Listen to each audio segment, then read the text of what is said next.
Shane Black. Well, according to the internet, no, Iron Man 3 was horrible, even though it's not. It's fine. I liked it a lot. Iron Man 3 director Shane Black is out there doing press for The Nice Guys, his new movie, which we gave a very rave review for on the site. I've not seen it yet, but he told some tales out of school. Yeah. And he said that initially there was a female villain in Iron Man 3, but the powers that be at Marvel, he's saying Marvel corporate, not Kevin Feige, made it a point to say it wasn't Feige, said, no, female villains won't sell toys. And this jives with what we heard about Ike Perlmutter, the guy who, you know, I just picture him being like Old Man Potter from This Is, It's a Wonderful Life. Like, George Bailey, I gotta ruin your dreams. Well, it also tracks with what we've heard about just Rey toys, right? Yeah. Gamora, they wouldn't put Gamora or Gamora. How do you say her name? Gamora. Gamora, they wouldn't put her on T-shirts. Yeah. Or they Black Widow stuff. Yeah, so it's the same old story we keep hearing about. Yeah. But for that to affect the creative decisions on the film itself, That's pretty bad. So what do you think it was?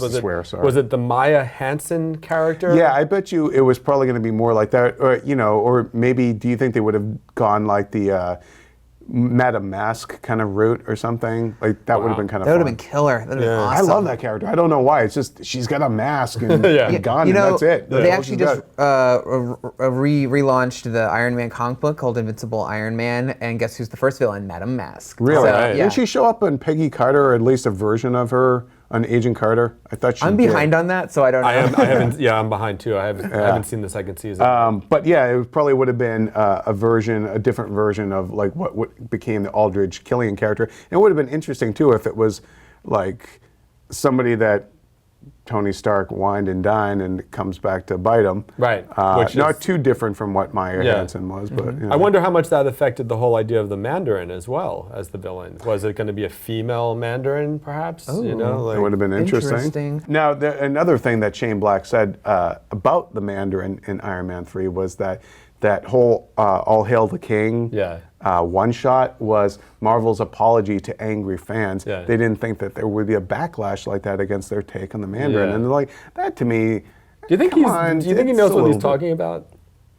He could, yeah. I just wonder if that's feel just like his that's perception of it, or if that's really what happened. But isn't it though? I mean, when they come out and they say, no, the real Mandarin's out there, it is apologetic. I think that's very responsible of Marvel. There's one thing of, you made a creative decision, like stick to it, but it's also like when you realize that you've made your fans who you care about, and that's your audience, those are the people, paying for your salary.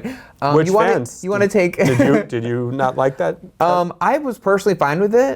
Did you like it? Well, what Shane Black said is we had no idea he was that iconic like Joker to change him. It's just it's important to like the hardcore Marvel fan base, which is not the general audience. But look, you write a story that 58,000 people read, and there's 80 comments that are negative. Mm-hmm. No, that's not representative of the fan base. I feel like a lot of people were not upset, or were upset, and were not okay with it. And I feel like it's good of Marvel to acknowledge that and to respect their fans, even if it's a smaller, hardcore fan base, and give them hope that the real thing that they actually do like is still out there. They could still put that in a movie. They'll never see it. They'll never see it. They'll never see a man shooting lasers from rings. And really, I think why you wouldn't do that Magic is rings, right? Magic rings from space? Yes. There was a Green Lantern. It's too similar to Thanos, who has a gauntlet with different colored gems on it that are probably going to shoot lasers, right? Yeah. It's just another of the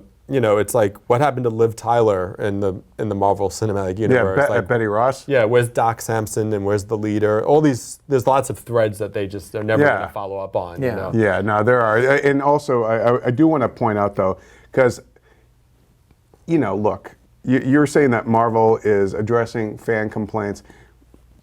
We should point out that, we did say that DC also, they're addressing, like, trying to put a Band-Aid on something like BVS addressing the blowback over Man of Steel. Mm-hmm. So it is just to be fair, that look, Marvel did the same thing then, basically with Yeah. All Hail the King. And I don't- It was just on a much smaller level that maybe you didn't notice. Yeah, I mean, of course that was them apologizing. It's Yeah. funny how it took the director saying that for everyone to be like, oh, is that what that was? Like, of course, Yeah. they want to like reassure. It was a reassurance to fans.